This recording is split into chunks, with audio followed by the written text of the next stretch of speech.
What's the aftermath of last weekend like for you? Well, what I would say is like it's been a great honor, to be the top 10 team, to set history again. Something that hasn't been done since 1974, if I'm not mistaken. And we just push week by week, and trying to be consistent, on those type of things. And man, it's just we got to lock in for this next week so we don't have another occurrence of Wake Forest. What was playing in that atmosphere? Like you said, it's the first time since 1974 since you guys beat a top 10 team, but it was one of the biggest crowds in Gerald J. Ford Stadium history. The place was rocking, like Coach Plashley said, man. Like the fans, they were crazy. All the support from even people that's outside of our own fans. That's just something that we were really like grateful for, because at the end of the game when they stormed the field, that was my first time having a field rush like that, and seeing something like that and just having that happen in those type of games, we are very grateful for that. We're very thankful. What's your journey been like coming here and just kind of your development path? Where have you seen the most growth in yourself? Most growth, I would say the spring of my sophomore year. Yes, the spring of my sophomore year. That's where I seen like a traumatic difference in like the winter going into that spring. It just felt like a whole new transition. Like just felt like I just flipped the switch, like just like that. And I wouldn't say it's been easy, because like nothing's easy in life, but I wouldn't say it was just overly challenging. It was somewhere in the middle. Like I found that happy medium to where I was like, okay, I'm locked in, getting my weight up, and I'm just learning the plays at an exponential rate. And so I would say it was a pretty,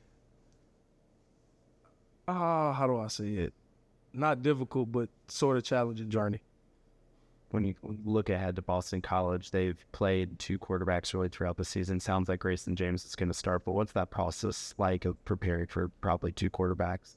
Well, see, with number 3, he's more of a scrambler. We know that we have to keep him contained, unlike the other quarterback that you just named. What's his name?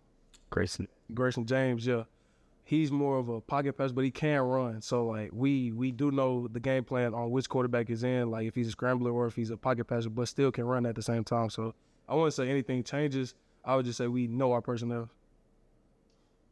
Being from here, what does it mean as you get that done last week? I know the season hasn't been what all you guys wanted, but to accomplish what you guys did on Saturday. Man, it was truly like an unforgettable experience. Seeing my hometown, home state, playing against a very good Miami team. They got athletes just like we do, but it's more about the rivalry. I say Texas versus Florida, and when we able to put the bet on the Florida boys, man, it feels great. Like it's a feeling that you really can't get unless you playing in those type of games. Did you guys ever play Florida teams at DeSoto? Is that big? I mean, I think the St. Francis or something. St. Francis was from Baltimore. I don't think when I was there that we played a Florida team. I know that this past year they played a Georgia team. I think Creekside, if I'm not mistaken. But yeah. The experience you gained early in the year, how valuable was that to allow you to the participation and help in the linebacker so far? I feel like that little bit of exposure is what helped propel me like to where I am now, because if I didn't get those early on shots getting thrown in the fire, even though I wasn't as good as I am now and stuff like that, I feel like that helped me see and realize how fast the game has to go and what level I need to put myself in, like to be able to get on the field.